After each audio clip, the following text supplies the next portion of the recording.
Hi, this is Mario, my husband, and I'm Alana from Italian Cook, and today we're going to be working on the pizza dough, and you can also use this pizza dough for the miscateggio, which is an Italian Christmas, well actually we do it Easter and Christmas.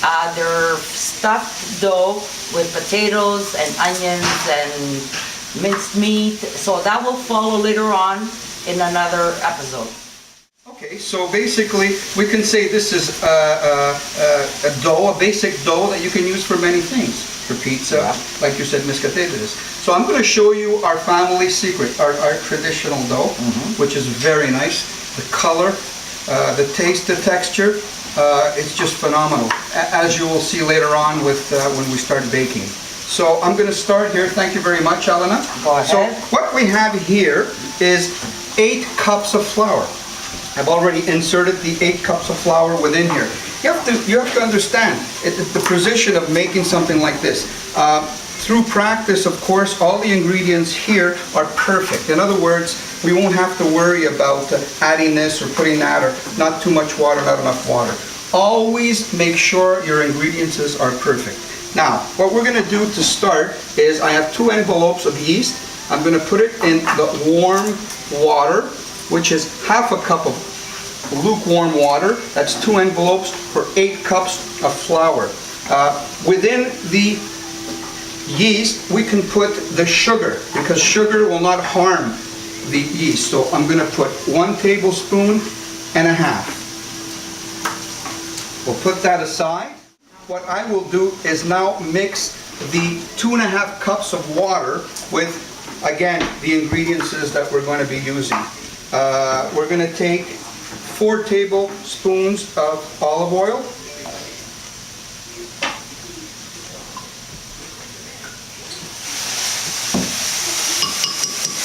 We're going to put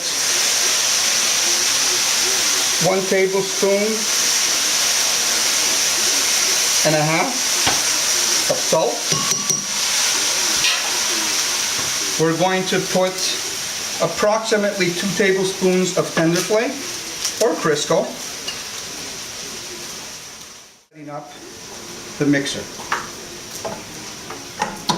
It's always nice to have a mixer. You could always also use, here, get the appliance over here. We're going to put that inside. You can do it by hand, but it's preferable to get a mixer like this. So now that's ready. We're going to mount it. Okay. This mixer has 10 speeds. I used speed number 2. You cannot go more and less. You can do that, but you're better off at setting number 2. So if you have a mixer that has 6 settings, obviously you'd have to go to setting 1 or 2. I have 10 settings, so I'm going to go on setting number 2. I won't need this anymore. So now basically the yeast is starting to melt and starting to activate. They usually say 10 minutes, but even 5 or 6 minutes, 6 minutes to 10 minutes is good. You're going to mix the ingredients over here, which is the salt, the olive oil, and the tender flake or Crisco. So that's ready to go. So 2.5 cups of water and half a cup of water and yeast and sugar. And this here, what we have here, this is just preventive. Just in case we notice that there's not enough flour, there's always good to have this on the side. We have 8 cups of flour. So let me start the machine. Always start with the yeast mixture. Very important. This way we'll make sure that it's everywhere. And you just play around. Put a little bit in the center, a little bit on the side.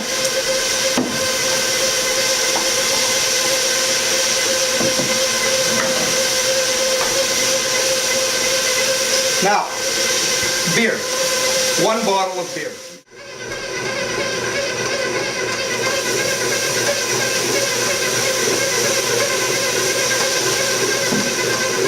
And now we're ready to add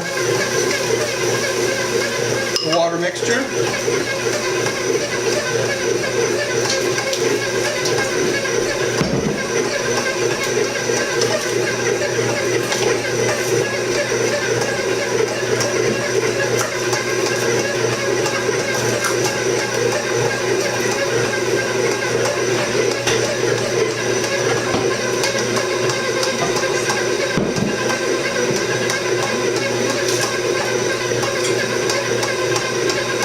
And you slowly add the water, so this way the machine will be able to mix everything properly. Now, like I said, these are precise measurements.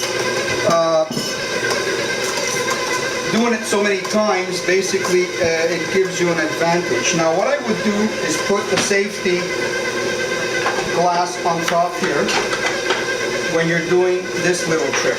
Now, it's always good, like I said, to add a little bit, just so that it gives the mixer an opportunity to pick up the dough.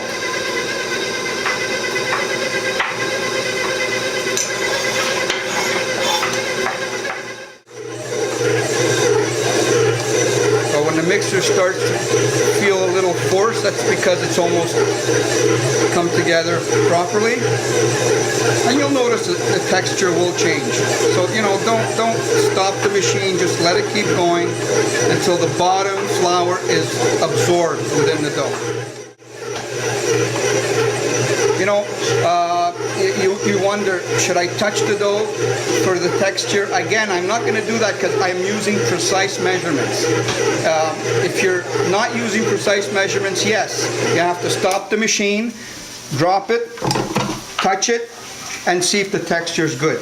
In my case, the texture is good because I'm using, again, precise measurements.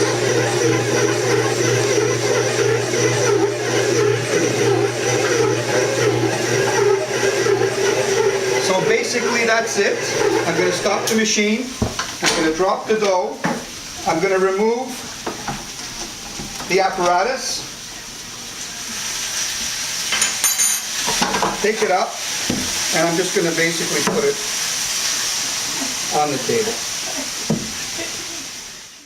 You take the dough and you just basically, again, it looks easier. It looks easy, but it's not easy. But you're going to get used to it. So what I'm doing with the baby finger is I'm tucking the dough underneath like this. Okay? Now, the usual 16-inch pizza takes 2 cups of flour. So what I do is I take the center, I cut it,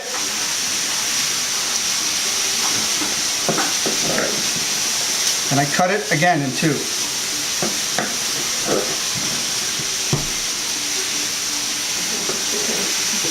Then take the dough and I do the same movement that I did when it was solid. You can basically say I'm kneading right now.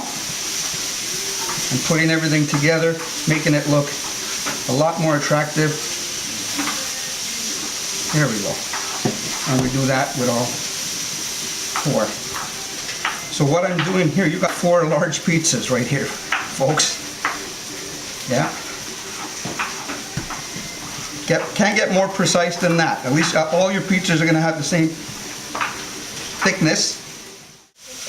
Once our balls are ready, what we're going to do is I'm going to have Rosa come over here and take these to an area where there's a little bit of warmth under a tablecloth or under, so we're going to follow Rosa to the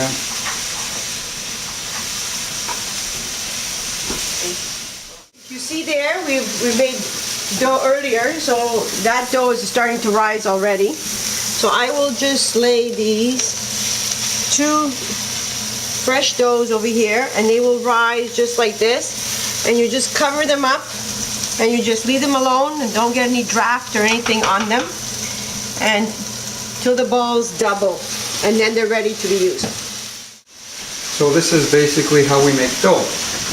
We're going to see you in the next episodes when I'm going to show you how to make the pizzas, the miscatetes. We're going to have a lot of fun with that. Thank you very much.